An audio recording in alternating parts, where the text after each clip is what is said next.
राजधानी दिल्ली में मुख्यमंत्री के चेहरे पर सस्पेंस समाप्त हो गया है। भाजपा ने रेखा गुप्ता के नाम पर मोहर लगा दी। आपको बता दें कि शालीमार बाग विधानसभा सीट से मौजूदा विधायक हैं, वैश्य वर्ग से आती है और ये भी कहा जा रहा है कि इस चयन के पीछे दिल्ली में लगभग 40% महिला मतदाताओं को लुभाने की भी भाजपा की एक बड़ी कोशिश है। बातचीत करेंगे क्या कुछ मायने हैं इस चयन के पीछे। हमारे साथ हमारे कार्यकारी संपादक अंकुश श्रीवास्तव जी, आशुतोष त्रिपाठी जी हैं। तो स्वागत है आप लोगों का। बहुत बहुत शुक्रिया जी, कैसे देखा जाए इस पूरे। अब इसमें देखना क्या है, भारतीय जनता पार्टी ने अपनी परंपराओं को तोड़ा है। मुझे तो लगता है रेखा गुप्ता का नाम पहले से चल रहा था और काफ़ी आगे थी, और इस लिहाज से बहुत महत्वपूर्ण है क्योंकि 4 विधायक चुने गए हैं, महिला विधायक चुनी गई हैं। 48% वोट में 4 विधायकों का चुना जाना, नंबर आपको कम लगता था, लेकिन बाकी विधायकों की तुलना में रेखा गुप्ता काफ़ी वरिष्ठ हैं। भारतीय महिला विंग है उसकी राष्ट्रीय उपाध्यक्ष हैं। नगर निगम में भी काम काफ़ी संभाल चुकी हैं, एडमिनिस्ट्रेटिव उनको अनुभव है। और उनके जो फ़ोटो आ रहे थे, जिस तरीके से उनके जो और लोग उनके साथी ट्वीट कर रहे थे, उनके परिवार वाले ट्वीट कर रहे थे, वो ट्वीट पे ट्वीट का जो खेल चल रहा था उससे बहुत साफ हो गया था 2 ढाई घंटे 3 घंटे पहले ही कि वो वही होंगी। लेकिन भारतीय जनता पार्टी में ये बहुत दिन बाद ऐसा हो रहा है कि जिसका नाम चल रहा था वही हो गया। ये अपने आप में बहुत बड़ी एक और बड़ी बात है।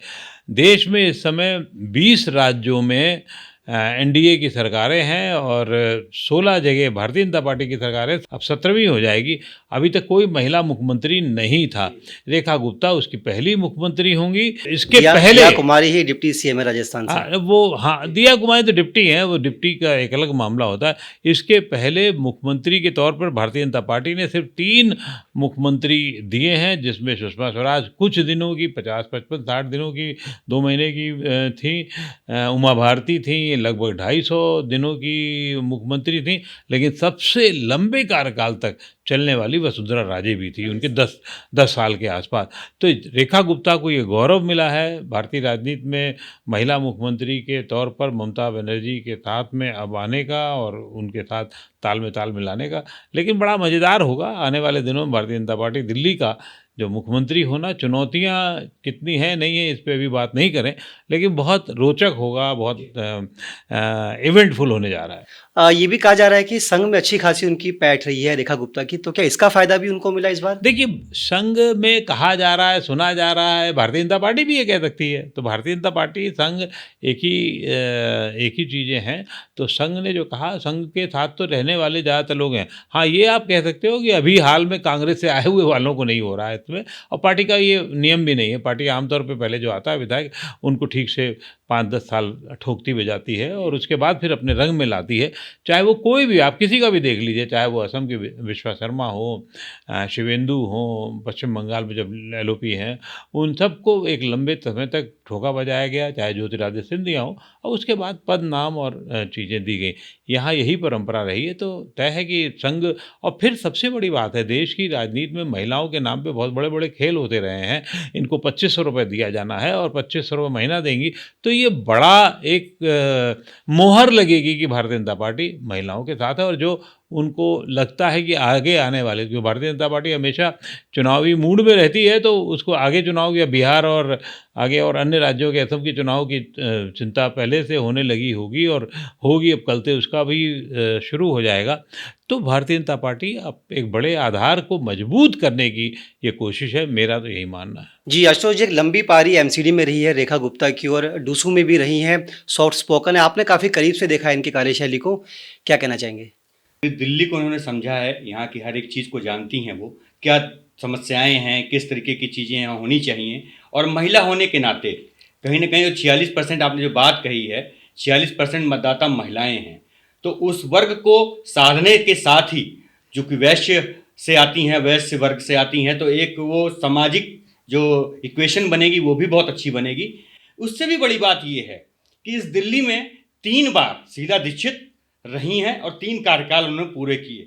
तो दिल्ली को कहीं ना कहीं एक आदत भी है महिला मुख्यमंत्री को देखने की। तो कांग्रेस के जमाने में जब सरकार चली तो शीला दीक्षित ने सफल सरकार चलाई और ये कहा जाता है कि उन्होंने काफ़ी विकास किया। और उसी तरीके से अब जब दिल्ली को रेखा गुप्ता के रूप में भाजपा की महिला मुख्यमंत्री मिलेंगी तो निश्चित रूप से विकास का काम बढ़ेगा आगे।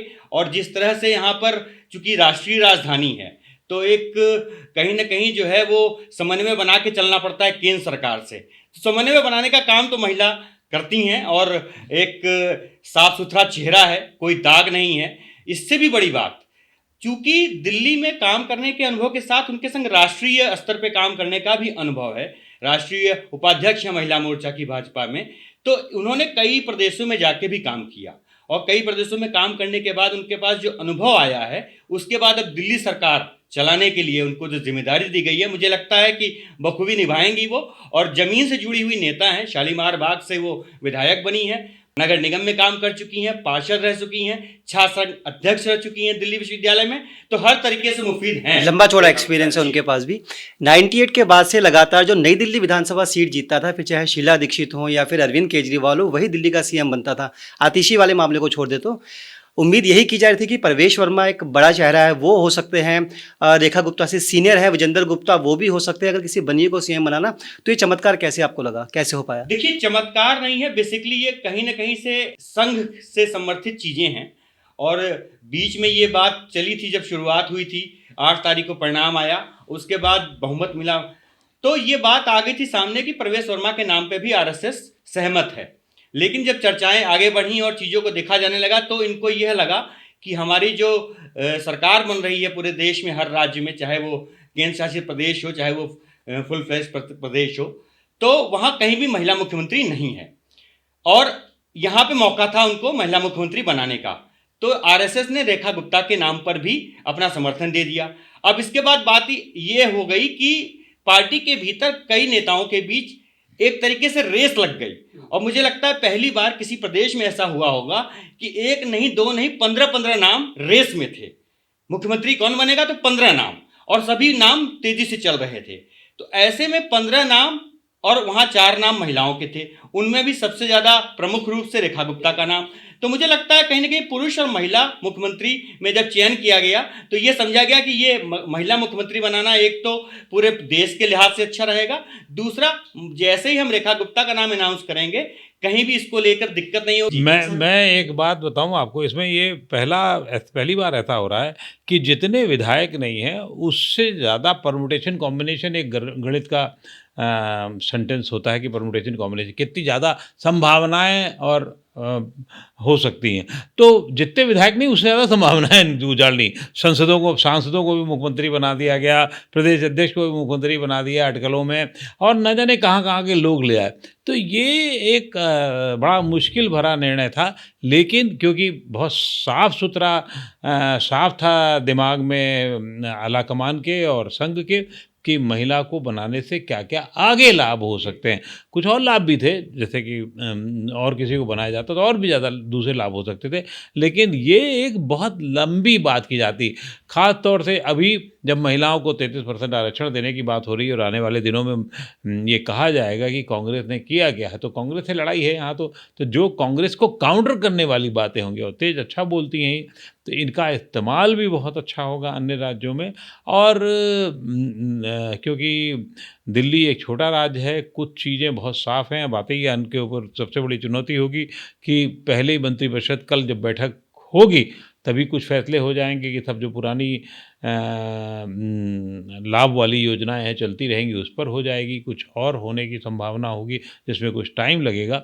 लेकिन बड़ी चुनौतियों के साथ साथ उनको एक बड़ा भारी इंफ्रास्ट्रक्चर मिलेगा, पार्टी का मिलेगा, अनुभवी नेताओं का मिलेगा, केंद्र की सरकार का मिलेगा।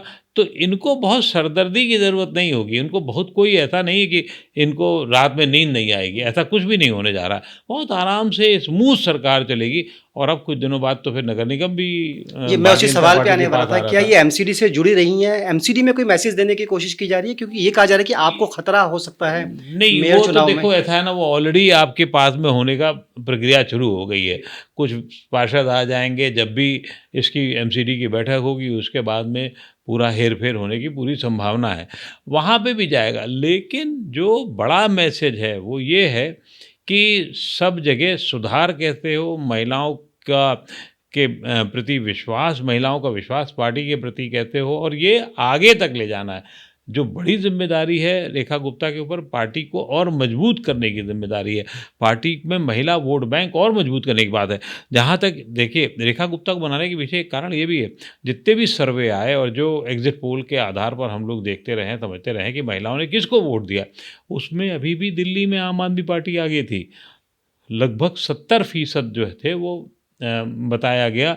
डिफरेंट सर्वे हैं, इसको बहुत ऑथेंटिक नहीं माना जा सकता। महिलाओं ने वोट दिया, भारतीय जनता पार्टी की बात में कम दिया, जबकि भारतीय जनता पार्टी ने 2100 की जगह 2500 देने का वायदा किया था, लेकिन फिर भी अरविंद केजरीवाल की गारंटी को लोग ज़्यादा मान रहे थे।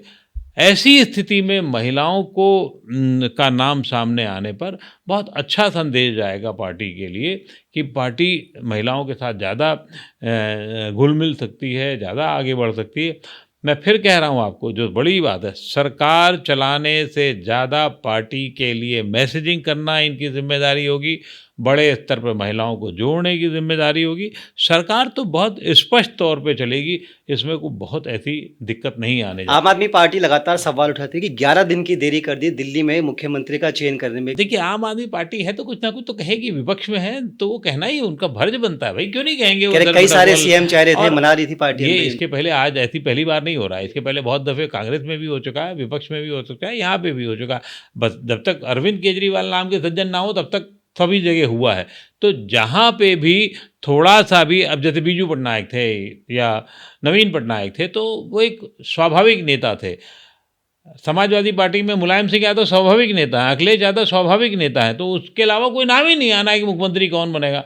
यहाँ तो क्योंकि स्वाभाविक नेता तो कोई हो, मतलब सभी स्वाभाविक नेता हैं, किस नाम पे मोहर लगती है और उसके पीछे क्या क्या कारण है ये बहुत स्पष्ट है। उसमें कोई बहुत अगर मगर कारण ढूंढने की बहुत ज़्यादा जरूरत नहीं है। सर, एक सवाल ये है कि जब ऑब्जर्वर ने अंदर मीटिंग बुलाई थी तो परवेश वर्मा, सतीश उपाध्याय, विजेंद्र गुप्ता और एक शख्स और थे, इन चारों को अलग से मीटिंग की गई थी। यहाँ क्या मैसेज देने की कोशिश की? ये लोग दावेदार थे, बड़े नेता थे। सतीश उपाध्याय प्रदेश अध्यक्ष रह चुके हैं। सतीश उपाध्याय ने बहुत सारा काम किया है पार्टी के लिए, शुरुआती दौर से जुड़े हुए हैं। प्रवेश वर्मा 2 बार के सांसद, तीसरी बार में उनको टिकट नहीं दिया गया और अभी जब दिया गया तो उनका नाम मुख्यमंत्री के तौर पर आगे रखा गया। क्यों? क्योंकि एग्रेसिव हैं। अरविंद केजरीवाल नाम के सज्जन से भिड़ंत का मामला जब होगा तो मुझे साफ आप लिख लीजिए, उन्हीं का चेहरा सामने आएगा। क्यों? क्योंकि एक आदमी वो भी तो चाहिए ना जो विपक्ष के लोगों को निपटाने के लिए, जो उनको उनकी बातों को, तर्कों को काटने के लिए कोई तो आदमी आना चाहिए, तो वो उसके लिए वही चेहरा होंगे। और भी अब विजेंद्र गुप्ता हैं, सौम्य है, सरल आदमी है, उनको भी बड़ी जिम्मेदारी दी जानी चाहिए, दी जाएगी ऐसा लगता है। मिलती क्या है वो कल पता लग जाएगा आपको कि क्या किसको क्या मिलेगा। बहुत सारे लोग और भी जो जितने भी नेता हैं वो उनको सबको एक जगह सोच समझ के, जिसमें जातिगत समीकरण भी एक समीकरण आपको दिख ही गया और क्षेत्रों का समीकरण भी देखा जाएगा, दलित भी होगा, सिख भी होंगे, अल्पसंख्यक भी होंगे, सब तरीके को, सबका प्रसाद जिसका जिसका जो हिस्सा है वो मिलना है इस सरकार अशोक में। जी, आपने दिल्ली नगर निगम भी काफ़ी करीब कवर किया और दिल्ली सरकार भी कवर की, तो क्या अब ये माना जाए कि दिल्ली विधानसभा के अंदर महिला वर्सेस महिला होगा?